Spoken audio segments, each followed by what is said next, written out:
Media Malaysia mengatakan Timnas Indonesia U20 lolos beruntung di grup mudah, kami di grup berat. Selanjutnya, Sinteyong tegaskan ini soal Jens Reven ke senior. Dan yang terakhir, media China kembali menganggap remeh Timnas Indonesia. Mereka nggak ngaca, timnya lagi amburadul begini. Kamus Bola coba merangkumnya di sini untuk Anda bersama saya.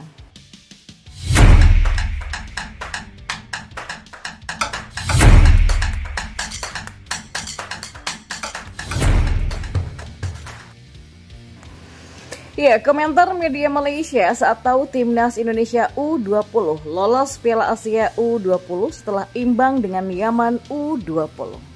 Ya, seperti diketahui, Timnas Indonesia U20 dipastikan lolos ke Piala Asia U20 setelah melakoni pertandingan terakhirnya di grup F melawan Yaman U20 pada Minggu 29 September di Stadion Gelora Bung Karno atau GBK.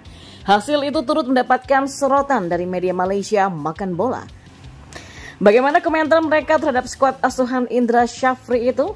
Ya, rentetan kemenangan Timnas Indonesia U20 di kualifikasi Piala Asia U20 tidak bisa dilanjutkan setelah ditahan imbang Yaman, tulis Makan Bola. Indonesia yang dilatih Indra Syafri menurunkan lini terkuat dengan menempatkan Jens Reven sebagai penyerang utama, sementara Yaman mempertaruhkan Naji Al-Kashmi, kata Makan Bola. Ya, meski menyerang secara terus-menerus, kedua tim gagal mendapatkan gol yang diinginkan sehingga mengakhiri laga dengan skor imbang 1-1. Berbeda dengan nasib kami, Timnas Malaysia U20 yang gagal lolos karena berada di grup yang berat, Indonesia beruntung berada di grup yang mudah, lanjut Makan Bola. Dan di informasi selanjutnya, pelatih Timnas Indonesia Sinteyong membahas soal kemungkinan Jens Reven yang promosi ke tim senior usai membawa Garuda Nusantara lolos ke Piala Asia U20 2025. Jens Reven menjalani salah satu pemain terbaik Timnas Indonesia U20 sepanjang kualifikasi Piala Asia U20 2025 di Jakarta. Pelatih Timnas Indonesia U17 Indra Syafri bahkan selalu memainkan Jens Reven sebagai starter dalam 3 pertandingan yang sudah dilalui. Selain membawa lolos ke Piala Asia U20 2025, Jens Reven juga menjadi top skor Timnas Indonesia U20 di babak kualifikasi dengan catatan 3 gol. Menariknya, penyerang FC Dordrecht U21 ini selalu berhasil mencatatkan namanya di papan skor dalam 3 laga tersebut. Dia berhasil mencetak masing-masing 1 gol ke gawang Maladewa, Timur Leste, dan terakhir saat bersua dengan Yaman. Ya, performa menawan ini melanjutkan pencapaiannya ketika membawa Timnas Indonesia U19 juara Piala AFF U19 2024 kemarin. Pada ajang tersebut dia juga dinobatkan sebagai top skor Garuda Nusantara dengan berhasil mencetak 4 gol. Dorongan dari netizen untuk Sinteyong membawanya ke tim senior semakin kencang terdengar khususnya di media sosial. Jens Reven dianggap sudah cukup layak menjadi juru gedor baru Timnas Indonesia setelah penampilan apiknya bersama tim junior. Apalagi Timnas Indonesia sampai saat ini masih belum punya striker yang bisa diandalkan menjadi mesin gol jelang pertemuan kontra Bahrain dan juga China. Oleh karena itulah banyak supporter meminta kepada Sinteyong untuk memanggil Jens Reven ke tim senior. Dan terkait hal ini, Sinteyong ternyata punya pandangan lain soal kemampuan Jens Reven. Menurut pelatih asal Korea Selatan tersebut, Jens Reven perlu meningkatkan kemampuannya agar bisa dipanggil ke dalam tim senior. Segitu saja sangat kurang, masih dibutuhkan power lebih. Dan daya berjuang kalau segitu saja tidak akan pas untuk di timnas senior, kata Sinteyong usai menyaksikan laga Timnas Indonesia U20 versus Yaman di Stadion Madia pada Minggu 29 September. Sementara itu Timnas Indonesia U20 lolos ke Piala Asia U20 2025 sebagai juara grup F dengan mengoleksi 7 poin dari 3 laga.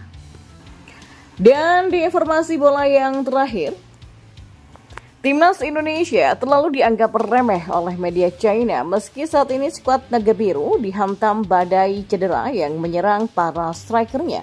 2 striker andalan Timnas China berpotensi absen dalam lanjutan kualifikasi Piala Dunia 2026 usai mengalami cedera parah di Liga Super. Alan Borgers dan Woolley mengalami cedera yang nyaris bersamaan ketika kedua klub yang mereka bela bentrok di pekan ke-27 Liga Super China. Tepatnya pada Sabtu 28 September dalam pertandingan Shanghai Port melawan Qingdao West Coast di Pudong Football Stadium. Woolley lebih dulu mengalami cedera sampai harus dilarikan ke rumah sakit dengan ambulan usai kesakitan sambil memegang rusuknya. Sementara itu, Alan Borgers dikabarkan mengalami cedera setelah pertandingan tersebut dan ia sempat ditarik pada menit ke-85. Kedua pemain ini disebut akan menjalani pemulihan dalam jangka waktu yang cukup lama hingga berpotensi absen di kualifikasi Piala Dunia 2026.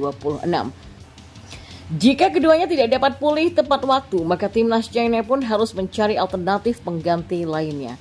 Saat ini timnas China masih perlu memantau situasi Alan dan Woolley, tulis laman 163.com. Dan kalau keduanya pada akhirnya tidak bisa ikut, ya timnas China harus mempertimbangkan merekrut striker lain. Ya, meski tengah dihantam badai cedera, media China ini sama sekali tidak merasa khawatir dengan dua laga kualifikasi Piala Dunia 2026 Oktober mendatang. Skema sederhana pun diusung, yaitu dengan menahan imbang Australia di Melbourne dan mengalahkan timnas Indonesia di Qingdao. Khusus melawan skuad Garuda, media China ini menuntut timnas mereka untuk harus bisa mengamankan poin maksimal di kandang. Pada tanggal 10, timnas China akan memainkan pertandingan tandang melawan Australia. Di pertandingan ini, tim sepak bola nasional kemungkinan besar akan fokus pada pertahanan. Kemudian menghadapi timnas Indonesia di kandang sendiri di Qingdao. Timnas China harus mengamankan poin penuh di pertandingan ini. Performa para pemain sangat menentukan untuk bisa menang. Jadi harapan besar publik China melihat timnya memenangi pertandingan melawan Indonesia memang cukup bisa dimaklumi. Saat ini China juga sudah menelan 2 kali kekalahan dari Jepang dan Arab Saudi hingga membawa mereka ke dasar klasemen. Sementara timnas Indonesia duduk di peringkat keempat klasemen dengan koleksi 2 poin tanpa kekalahan. 2 angka itu diraih skuad Garuda kala menahan imbang Arab Saudi dan Australia di pertandingan sebelumnya. Meski begitu, kekuatan timnas Indonesia memang masih diremehkan dan hal ini ditunjukkan oleh media China tersebut. Ya, menarik dinantikan hasil pertandingan di Qingdao nanti. Akankah mulut besar publik China soal mengalahkan Indonesia terwujud atau malah sebaliknya?